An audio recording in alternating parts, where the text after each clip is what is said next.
आओ हम भी अपने प्यार नबी की बातों पर अमल करें। शुक्रिया।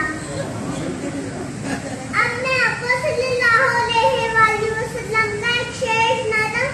काल खोल के ना सभी का दिल खोल के सुने। माशाअल्लाह।